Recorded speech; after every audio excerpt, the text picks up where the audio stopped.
जय Hind friend, job search YouTube channel में आपका स्वागत है। मैं एलडीसी एमपी सिंह आपको एमईएस की जो भी वैकेंसीज आउट की जा रही हैं या जो शॉर्ट नोटिस अभी आपने यूट्यूब या टेलीग्राम ग्रुप वगैरह पे देखा होगा, उसके बारे में कंप्लीट जानकारी मैं आपको देने वाला हूं कि उस शॉर्ट नोटिस में आपको क्या डिटेल्स में दिया गया है और क्या वैकेंसीज आपकी लेटेस्ट जो आपकी होंगी आउट, उनके बारे में कंप्लीट जानकारी इस वीडियो में लेने वाले हैं। तो वीडियो को कंप्लीट देखें। ये मिलिट्री इंजीनियरिंग सर्विस का एक शॉर्ट नोटिस आउट किया गया है, मैं उसके बारे में मैं अभी पहले आपको बता देता हूँ। यह लेटर आप इस स्क्रीन पे देख सकते हैं। पूरा आपका इसका निचोड़ मैं आपको बताने वाला हूँ। क्या कहीं से भी आप सोर्सेज से देखा होगा, लेकिन आधे से ज़्यादा यूट्यूबर्स या आधे से ज़्यादा लोगों को ये भी नहीं पता क्या इसमें आपको दिया गया है और क्या आपको उसमें समझाया गया है। इसके बारे में कंप्लीट जानकारी इस वीडियो में लेने वाले हैं। ये लेटर देख सकते हैं, headquarter military engineering service new Delhi headquarter से यह जारी किया गया है। बाकी की सारी कमांड को ये डिस्ट्रीब्यूट किया गया है। जो ईस्टर्न कमांड है, सदर्न कमांड है, ईस्टर्न कमांड है, वेस्टर्न कमांड है, सेंट्रल कमांड है, नॉर्थ कमांड है और साउथ वेस्टर्न कमांड है। 7 कमांड है, टोटल 7 कमांड में इसको डिस्ट्रीब्यूट किया गया है। जो ये वैकेंसीज आपके देख सकते हैं, distribution vacancies the recruitment of 2022 में जो डिस्ट्रीब्यूशन किया गया है इस रिक्रूटमेंट का, 2022 की वैकेंसीज के लिए डिस्ट्रीब्यूशन किया गया है। तो ये वैकेंसीज आपकी 2022 के अंडर में ही आपकी लास्ट दिसंबर तक आपको देखने को मिलने वाली है। अब इस बारे में अपन पूरी जानकारी लेने वाले हैं।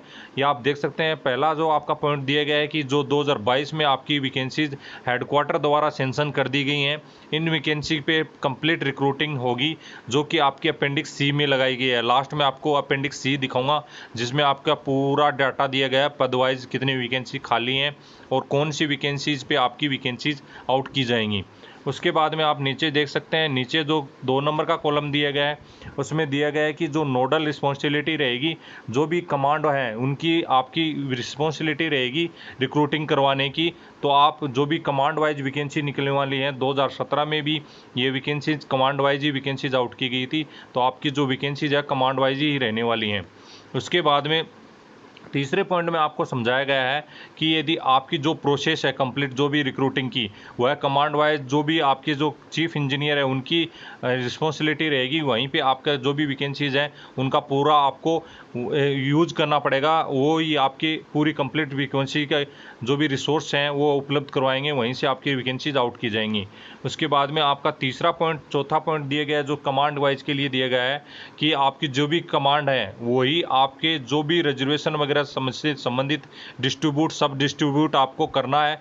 कि जो भी वैकेंसीज कमांड में ओबीसी की कैटेगरी की हैं, एससी कैटेगरी की, ईडब्ल्यूएस की कैटेगरी की हैं, जो भी वैकेंसीज हैं वो आप पॉइंट वाइज या डिस्ट्रीब्यूट वाइज आपको वैकेंसीज वहाँ से आउट करवानी है। कमांड वाइज आपकी वैकेंसीज आउट की गई। उसके बाद में अगला पॉइंट है आपका 5 नंबर का एसओपी। आपकी एसओपी ये होता है कि जो भी एक डिपार्टमेंट होता है उसकी एक पर्सनल एक जो बोलते हैं एसओपी होती है, जिसके आधार पर ये प्रोसीजर होता है एक ऐसा। ये वैकेंसीज आपकी न्यू अथराइज स्ट्रेंथ है उसके आधार पर निकाली जा रही हैं। अथराइज स्ट्रेंथ कम कर दी गई है, कुछ करीबन 6000 की पोस्टें आपकी ख़त्म कर दी गई हैं। उसके बाद में जो बची हुई पोस्टों के ऊपर आपकी ये वैकेंसीज आउट की जाएंगी। उसके बाद में अलग से जो आपको दिया गया है कि एडवर्टाइजमेंट में आपको क्या क्या दिखाना है कि आपकी वैकेंसी चेंज की जा सकती हैं, इंक्रीज डिक्रीज भी करी जा सकती हैं। जो भी आपका बेसिक क्राइटेरिया वगैरह आपको ऑटोमेटिकली जो भी कार्ड है उसके लिए टेस्ट के लिए बुलाया जाएगा। उसका क्राइटेरिया में आप आते हैं तो ही आपको आगे की भर्ती के लिए आपको दिया जाएगा। तो 6 नंबर के पॉइंट में आप देख सकते हैं ये दिया गया है। 7 नंबर के पॉइंट में आप देख सकते हैं जो भी वैकेंसीज आउट किए जाएंगे, जिसमें आपकी प्रमोशन की वैकेंसीज भी हैं और डायरेक्ट रिक्रूटमेंट भी की वैकेंसीज भी हैं, तो उसी हिसाब से आपकी वैकेंसीज आउट की जाएंगी। जो भी आपकी डायरेक्ट रिक्रूटमेंट है वो डायरेक्ट रिक्रूटमेंट के अंडर में जाएगी, रिक्रूटिंग होगी। और जो आपकी प्रमोशनल वैकेंसीज हैं वो हायर हेडक्वार्टर में भेज के उनके जो भी सीनियरिटी रोल है उसको वहाँ पर आपका प्रमोशन के लिए दिया जाएगा। उसके बाद में 8 नंबर का जो पॉइंट है उसमें साफ दिया गया है जो रिक्रूटिंग होने वाली है, जो 15-16 और 16-17 में जो वैकेंसीज आउट की गई थी उसी भी बेसिक आधार पर आपकी वैकेंसीज आउट की जाएंगी। उसी आधार पर आपकी जो भी क्वालिफिकेशन वगैरह सब कुछ आपका वही रहेगा, और जो भी है उसका आपका वही रहेगा। शेड्यूल भी दिया गया है तो शेड्यूल भी सेम ही रहने वाला है। जो 15-16 और 16-17 में आपका जो शेड्यूल रहा था तो वही आपका शेड्यूल कंप्लीट रहने वाला है, उसी के आधार पर आपकी वैकेंसीज होंगी। अब उसके बाद में दिया गया है कि वैकेंसी के लिए कोई भी डिले नहीं करना। सबसे बड़ी बात देखिए आप, इसमें आप साफ दिया गया है आपको कि जो ये एनी डिले, या आपकी कोई भी वैकेंसीज है ये डिले नहीं करनी है, फटाफट इस पर काम करना है। और हायर हेडक्वार्टर में इसका जो अप्रूवल है वो कंपिटेंट अथॉरिटी के लिए आपको भेजना है। तो आपकी वैकेंसीज में आप ये पॉइंट देख सकते हैं, 10 नंबर का पॉइंट आपको साफ दिया गया है। कोई भी आपको ऐसा कोई डिले नहीं करना है इस वैकेंसीज के लिए कि आपको ज़्यादा टाइम नहीं लगाना है, जल्दी से जल्दी इस पर काम करके आपको यह रिपोर्ट हायर हेडक्वार्टर में देनी है। उसके बाद में 11 नंबर का जो पॉइंट है उसमें दिया गया है जो अपॉइंटमेंट अथॉरिटी होगी वह 15-16 में और 16-17 में जैसी थी उसी के आधार पर ही आपकी रिक्वेंसीज आउट की जाएंगी और उसी आधार पर आपकी अपॉइंटमेंट अथॉरिटी रहेगी। अब दूसरी आगे की बात करें तो इसमें एक इसके आपको लिस्ट दी गई है, उसमें इस लिस्ट में देख सकते हैं कि आपकी कौन सी वैकेंसीज किस आधार पर है। तो आप देखते हैं ड्राफ्ट्समैन की आपकी वैकेंसीज है, फिर उसके बाद में सुपरवाइजर की 2 बेरिक स्टोर की वैकेंसीज हैं, ये वैकेंसी ग्रुप बी की वैकेंसीज रहेंगी। ग्रुप बी में ये वैकेंसीज आई हैं, अभी कुछ दिन पहले ये वैकेंसीज आउट की गई थी, बहुत ही अच्छे पदों पर आपकी करीबन 800 पदों पर ये वैकेंसीज आउट की गई थी, जिनका रिजल्ट अभी पेंडिंग में पड़ा है। जल्दी उनका रिजल्ट देखने को भी आपको मिलने वाला है। और इसमें दिया गया है जो भी आपकी कंसर्न जो भी कमांड है उसी के आधार पर ये वैकेंसीज आउट की जाएंगी और वो वही अलॉटिंग करेंगे रिक्रूटमेंट एंड सेंशन के आधार पर ही। जो भी कैटेगरी वाइज आपकी वैकेंसी, आपकी जो भी सीज है, मतलब आपकी जो हेडक्वार्टर है, कमांड है, वही आपकी वो उसको डिस्ट्रीब्यूट करेंगे वैकेंसीज को। उसके बाद में बेरिक स्टोर कीपर सेकंड की, सीएमडी ओजी की, चौकीदार खानखाना की और कैनमैन की, उसके बाद में मेटर रीडर की और मेट की एसएसके की वैकेंसीज हैं। यह वैकेंसीज के लिए बहुत सारे कैंडिडेट अभी भी मैसेज कर रहे थे कि मेट की कब वैकेंसीज आने वाली है। तो यह टोटल वैकेंसीज आपकी ग्रुप सी में ये वैकेंसीज आउट की जाएंगी। और जो भी सीज होंगी, मतलब आपकी जो चीफ इंजीनियर रहेंगे वही कंसर्न कमांड के वाइज आपकी वैकेंसीज आउट की जाएंगी और उन्हीं के अलॉट के लिए जाएंगी, वही आधार पर उनकी अलॉटिंग होगी वैकेंसीज की। उसके बाद में आके की वैकेंसीज करें कि आपकी जो मेट की वैकेंसीज है उसमें साफ दिया गया है कि CW ही इसकी वैकेंसीज निकालेगी, सी नहीं निकालेगा, चीफ इंजीनियर नहीं निकालेगा। जो आपका जो वर्क्स है, वर्क्स वाला है, चीफ इंजीनियर वर्क्स बोलते हैं, वो वाले ही आपकी इसकी वैकेंसीज निकालेंगे और उसी के आधार पर आपकी वैकेंसीज डिस्ट्रीब्यूट की जाएंगी। क्योंकि जो मेट का काम होता है वो वर्क से रिलेटेड रहता है, तो जो वर्क्स की ब्रांच है वही आपकी वैकेंसीज के आउट करेंगी और उसी के आधार पर ये आपकी रिक्रूटिंग होगी। उसके बाद में आपका नेक्स्ट पॉइंट की बात करें, नेक्स्ट पॉइंट आपको साफ दिया गया है, सबसे मेन पॉइंट यही है इसमें इस लेटर में। नेक्स्ट पॉइंट ये आप देख सकते हैं साफ दिया गया है जो वैकेंसीज हैं किस डिपार्टमेंट को कंसर्न आपको अथॉरिटी के लिए भेजना है। आप इसमें देख सकते हैं सिविल जेई की वैकेंसी, डायरेक्ट रिक्रूटमेंट वाली वैकेंसीज की बात कर रहा हूँ। बाकी की जो प्रमोशन की वैकेंसीज है या डेपुटेशन कम आपका रीएम्प्लॉयमेंट की वैकेंसीज है तो उनको लिए दोनों वैकेंसीज आपकी उसमें कोई भी लागू नहीं है। वो ओनली आपकी जो एमईएस के जो अंदर के डिपार्टमेंट है उन्हीं के लिए, आपकी जो भी परमानेंट जॉब अभी फ़िलहाल कर रहे हैं या जो IAME जो आर्मी के एक्स-सर्विसमैन हैं उनके लिए ही वो लागू रहेंगी। तो आप ये देख सकते हैं जो वैकेंसीज हैं JEE civil, JEE E&M electric के लिए, जेई जो क्रू ब्रांच वगैरह के लिए होते हैं जेई उनके लिए वो है वैकेंसी जी निकलेंगी आपकी SSC के थ्रू निकलेंगी और आपको हेडक्वार्टर को भेजना है। इनकी जो भी वैकेंसी डायरेक्ट रिक्रूटमेंट वाली है उनको जो SSC के आपको भेजना होगा, नॉमिनेट करना होगा, नॉमिनेशन वहाँ भेजना होगा कि इतनी वैकेंसीज हमारे आगे की जो आप रिक्रूटमेंट कराएंगे उसमें आपको ये वैकेंसीज निकालने के लिए परमिशन दी जाती है और आप वहाँ से वैकेंसी निकाल के हमारे पास अपॉइंटमेंट भेजिए। तो SSC की जितनी भी वैकेंसी जेई की निकलती हैं उसमें आपकी एमएस की वैकेंसीज भी रहती हैं। तो SSC जेई की वैकेंसीज में आप वहाँ पे वैकेंसी चेक कर सकते हैं। SSC में ये SSC के थ्रू ये वैकेंसीज आउट की जाती हैं। उसके बाद में आप देखिए, उसके बाद में दूसरी वैकेंसीज की बात करें, इसमें आपकी देख सकते हैं SSA है जो स्टोर कीपर है, LDC है, उसके बाद में स्टेनो है और MTS है। आप देखना ध्यान से देख रहे हैं आप, स्टोर कीपर, LDC, स्टेनो और MTS इसकी वैकेंसी भी आपकी SSC के थ्रू होने वाली हैं। तो आप देख सकते हैं SSC की मेरिट कितनी जाती है। आपको कैंडिडेट को पता ही होगा कि SSC की मेरिट आपने हमेशा देखी है कि 85, 89, 86 इससे नीचे तो मेरिट ही नहीं जाती। जो कैंडिडेट इंतज़ार करके बैठे हैं ना कि एमटीएस की वैकेंसी निकलेंगी या स्टोर कीपर में या आपकी जो एलडीसी की भी या स्टेनो की वैकेंसीज निकलेंगी, एमईएस में बहुत सारी वैकेंसी निकल रही हैं, हम तो अच्छे से फॉर्म अप्लाई करेंगे, लेकिन ऐसा कुछ नहीं है। वो एसएससी के थ्रू निकलेंगी सारी वैकेंसीज, जितनी भी LDC, MTS, store keeper, steno, तो ये वैकेंसीज वहाँ से यदि निकलती हैं तो आपका कंपटीशन 100% बढ़ जाता है। 100% आप सोचिए वहाँ कितने फॉर्म अप्लाई होते हैं ऑनलाइन, और फिर उसमें आपका कंपटीशन भी आपका हार्ड आता है, पेपर भी हार्ड रहता है और कंपटीशन भी हार्ड हो जाता है। तो ये वैकेंसीज आपकी कोई भी डायरेक्ट रिक्रूटमेंट एमईएस नहीं निकालने वाले हैं, और वहाँ पे आपकी वैकेंसीज आउट कर दी जाएंगी और आपको पता भी नहीं चलेगा इन वैकेंसीज का। तो अब अगला पॉइंट देख सकते हैं 12 नंबर के कॉलम में आपका सी पॉइंट है, जिसमें आपको लिखा हुआ है DCRE। DCR की फुल फॉर्म आधे से ज़्यादा कैंडिडेट को भी नहीं पता, यूट्यूबर को नहीं पता। इसमें होता है आपके डेपुटेशन कम री एम्प्लॉयमेंट। यह एक ओनली एमईएस में ही रखा गया है। यह कोई भी डिपार्टमेंट में, बहुत कम डिपार्टमेंट ऐसे होते हैं जिनमें रखा गया है। यह एमईएस के डिपार्टमेंट में इसलिए रखा गया है, इसका आपका डेपुटेशन बेसिस पे या री एम्प्लॉयमेंट बेसिस पे आपके फौजी जो होते हैं, आपके जो एक्सर्विस मैन होते हैं, वो इसमें आते हैं। उनको री एम्प्लॉयमेंट के रूप में आपको यहाँ पे ज्वाइन करवाया जाता है। जो डिफेंस से मतलब जो आपकी जो एक्सर्विस मैन कैंडिडेट है या डिफेंस में जो जॉब कर में रहे, परमानेंट सर्विस मैन है, उनको एम्प्लॉयमेंट के रूप में या डिपुटेशन बेसिस पे आपको एमईएस में ले जाता है। वहाँ पे वो जेई का काम करते हैं, एजी का काम करते हैं, और वहीं पे आपकी उनकी जॉब चलती है, वहीं पे उनका पेमेंट रहता है। तो ये आपकी ये वैकेंसीज उनके लिए होती हैं DCRE, जो डिपुटेशन कम री एम्प्लॉयमेंट की ये वैकेंसीज रहती हैं। ये वैकेंसीज बहुत ही आपकी आउट की जाती हैं। इसमें 20% कोटा उनका रहता है, तो 20% कोटा आपका यहाँ पे कम हो गया। जो भी वैकेंसीज हैं उनमें से जो सिविलियन की ये पोस्ट होती हैं जो भी है, उसमें से आर्मी वाले कैंडिडेट ही ओनली लग सकते हैं यहाँ पे। जो भी आर्मी में सर्विस मैन है या प्रेजेंट में एम्प्लॉई हैं, वहाँ पे सर्विस कर रहे हैं, वही ओनली लग सकते हैं।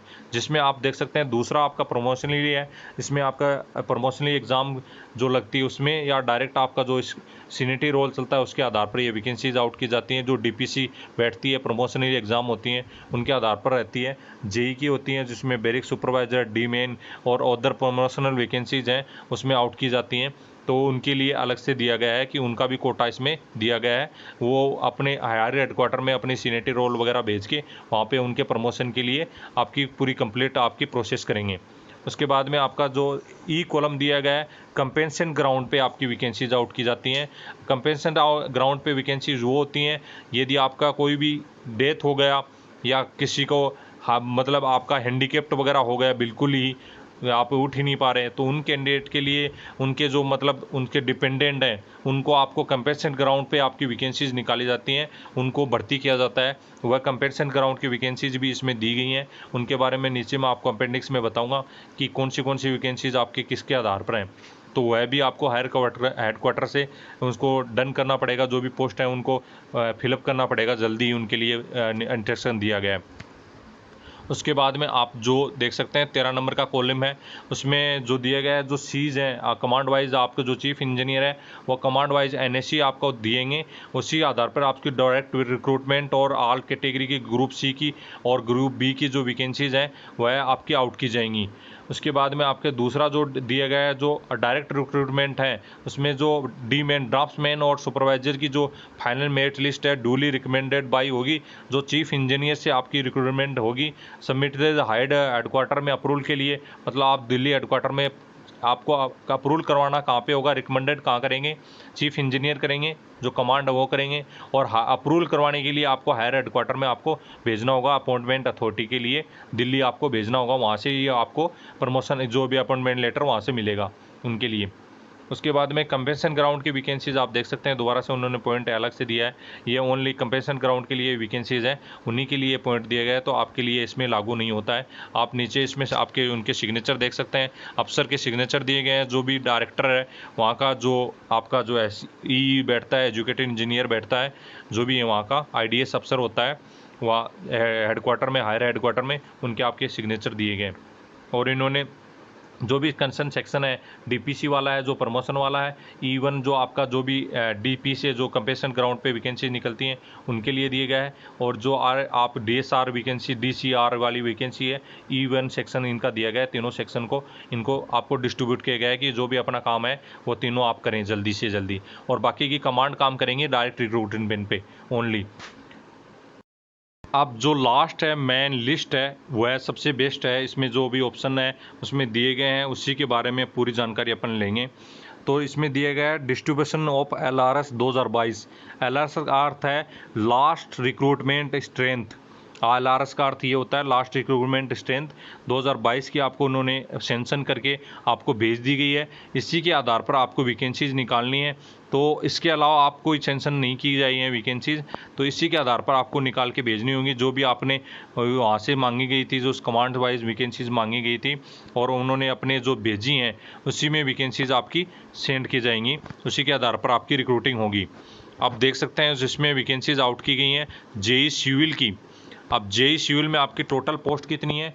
जेई सिविल में DCR की के अंडर, मतलब आपको मैंने बता दिया है जो भी सर्विसमैन है या सर्विसमैन है वही आपके फौजी लोग इसमें लगेंगे। तो ये आपकी वैकेंसीज आउट कर दी गई हैं 32 वैकेंसी, लेकिन ये आपके लिए नहीं है, डायरेक्ट रिक्रूटमेंट के लिए नहीं है। उसके बाद में प्रमोशन वाली वैकेंसीज है 32, तो वह भी आपके लिए नहीं है।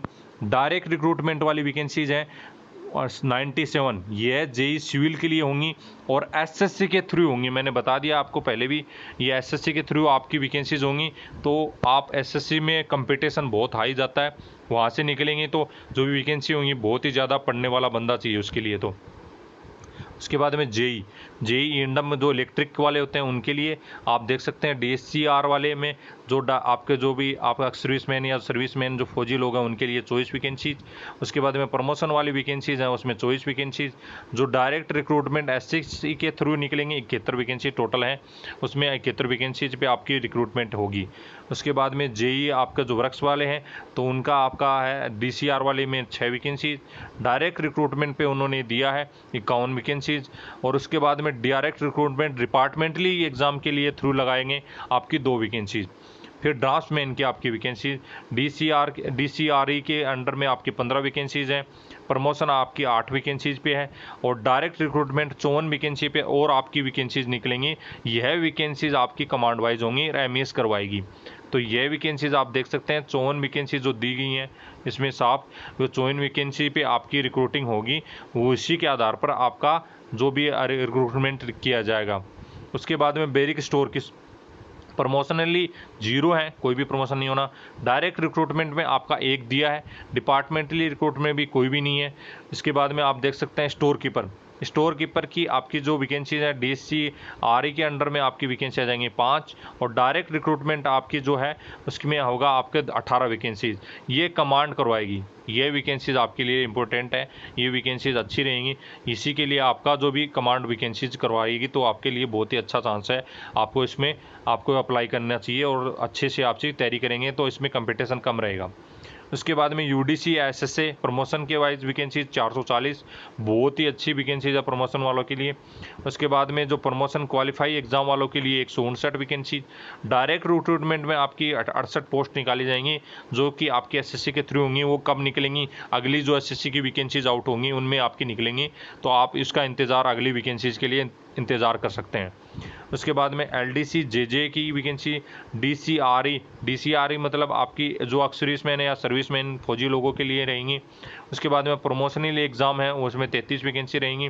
और उसके बाद में जो प्रमोशनली फिर आपकी जो एग्ज़ाम वाली है उसकी 16 वैकेंसीज रहेंगी। जो डायरेक्ट रिक्रूटमेंट की 212 पोस्ट है वो SSC करवाएगी।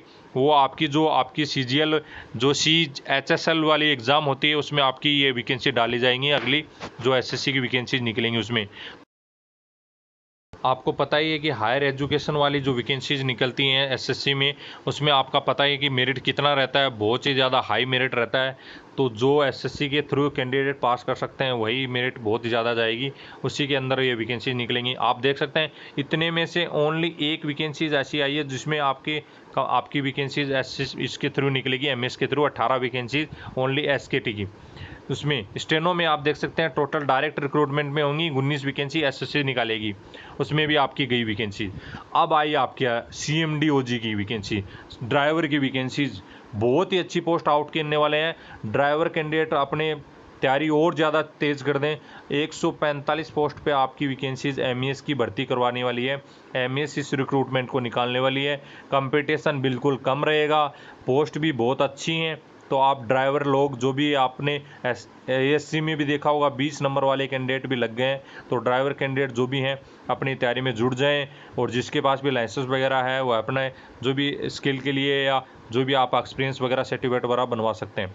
अब MTS की वैकेंसी 275 डायरेक्ट रिक्रूटमेंट पे होंगी, लेकिन आपकी होंगी SSC के थ्रू। SSC MTS की मेरिट आपको पता ही है बहुत हाई जाती है, तो आपको बहुत ही ज़्यादा मेहनत करनी पड़ेगी SSC MTS के लिए। उसके बाद में चौकीदार की वैकेंसीज़ हैं, वह डायरेक्ट एक ही वैकेंसीज़ है ओनली, तो ये भी आपको निराश ही कर रही है। आपके लिए MES निकालेगी ओनली, तो ये ओनली एक ही पोस्ट है। मीटर रीडर की आपकी पोस्ट है, प्रमोशनली की आपकी 4 पोस्ट हैं। उसके बाद में डायरेक्ट रिक्रूटमेंट पे ओनली 15 वैकेंसीज आउट की गई हैं, तो इसमें भी आपका कंपटीशन थोड़ा हाई जाएगा, तो आप ये 15 वैकेंसीज के लिए अप्लाई कर सकते हैं। ओनली MES के थ्रू अप्लाई हो रही हैं, तो ये भी बहुत अच्छी बात है।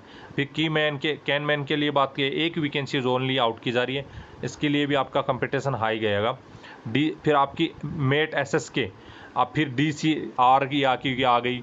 आपकी कितनी वैकेंसीज आपके देख सकते हैं, 891 पोस्ट आपके जो ओनली फौजी लोग हैं या जो भी एक्सर्विस मैन हैं उनके लिए गई। 891 पोस्ट आपकी उनको दी जाएंगी, वो भी आपकी वैकेंसीज कमांड वाइज ही रहेंगी। कमांड वाइज उनको प्रमोशन एग्ज़ाम के लिए बुलाया जाएगा, उनको ही दी जाएंगी, ओनली एक्सर्विस मैन को ही।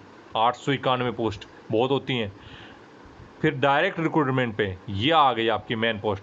डायरेक्ट रिक्रूटमेंट पे आपकी वैकेंसीज आउट की गई हैं 3563 पोस्ट, बहुत ही अच्छी पोस्ट आउट की जाएंगी, जो कि आपकी MS के थ्रू आउट की जाएंगी।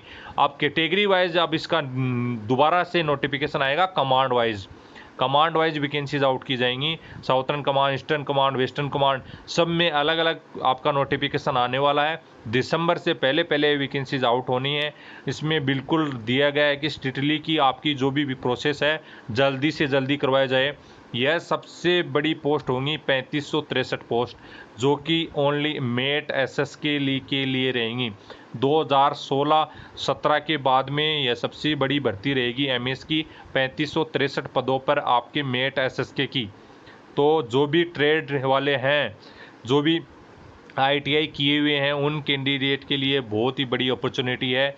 MES के थ्रू डायरेक्ट रिक्रूटमेंट के लिए वैकेंसीज निकलेंगी और आप डायरेक्ट MES में अप्लाई कर सकते हैं। कंपटीशन आपका लो रहेगा, कम रहेगा, जो भी आप एग्ज़ाम देते हैं उनसे बहुत कम रहेगा इसमें कंपटीशन आपका। तो जो भी कैंडिडेट ITI वाले कैंडिडेट हैं, तैयारी में जुड़ जाइए। आपकी जल्दी से दिसंबर से पहले पहले आपकी वैकेंसीज आउट की जाने वाली हैं। और इसमें मेट में नॉर्मल वैकेंसी भी रहती हैं 10th पास के लिए भी, तो 10th पास वाले भी कैंडिडेट उसमें अपनी तैयारी में जुड़ जाइए। अभी डिफेंस की वैकेंसीज और भी बहुत आने वाली हैं, इस MES को छोड़कर भी बहुत सारी वैकेंसीज आने वाली है। नीचे एक दी गई है वैकेंसी, जो कंपेंसेशन ग्राउंड पे वैकेंसी दी गई है 313 वैकेंसी, तो ये आपके लिए लागू नहीं होती है। कंपेंसेशन ग्राउंड पे मैंने बता दिया, जिनके भी आपकी ड्यूटी के टाइम में किसी भी कर्मचारी की या सैनिक की मौत हो जाती है, तो उनको जो भी डिपेंडेंट रहते हैं उनके पर उनको एक वैकेंसी प्रमोशन नौकरी दी जाती है, वो कंपेंसेशन ग्राउंड की नौकरी होती है, उस पर आपकी वैकेंसीज रहेंगी। तो वो भी उनका भी काफ़ी दिन से पेंडिंग पड़ा था, तो उनका भी आपका सभी का नौकरी लग जाएगा जल्दी उनके लिए। तो ये आप देख सकते हैं, मैंने बता दिया कंप्लीट आपको कौन सी वैकेंसी निकलने वाली है। जो भी सबसे बड़ी वैकेंसीज रहेंगी 3563 वैकेंसीज, उसके बाद में CMD की 145 वैकेंसीज, उसके बाद में आपकी स्टोर कीपर की 18 वैकेंसीज, और ये तो आपको मैंने बता दिया। चौकीदार की आपकी ओनली 1 वैकेंसीज है, मीटर रीडर की आपकी 15 वैकेंसीज है। तो सबसे बड़ी वैकेंसीज आपकी यही है 3563 पद पे, और जल्द ही आपका इसका नोटिफिकेशन देखने को मिलेगा। कमांड वाइज आपका नोटिफिकेशन निकलेगा, जो भी eastern command, western command, southern command, south western command, आप सभी कमांड वाइज आपको इसका नोटिफिकेशन मिलेगा, और जल्दी कैटेगरी वाइज आपको देखने को मिलने वाला है। तो जो भी कैंडिडेट है, इससे संबंधित किसी कैंडिडेट की कोई क्यूरी है, कमेंट बॉक्स में कमेंट कर सकते हैं। मैं LDC डिफेंस से संबंधित जितनी भी आपको क्यूरीज हैं उनको कंप्लीट करने के लिए कोशिश करूंगा, तो आप इसका कमेंट बॉक्स में कमेंट कर सकते हैं। टेलीग्राम ग्रुप को भी ज्वाइन कर लीजिए, वहाँ पे पूरी अपडेट आपको इसमें मिलती रहेंगी, तो वहाँ से अपडेट देख सकते हैं।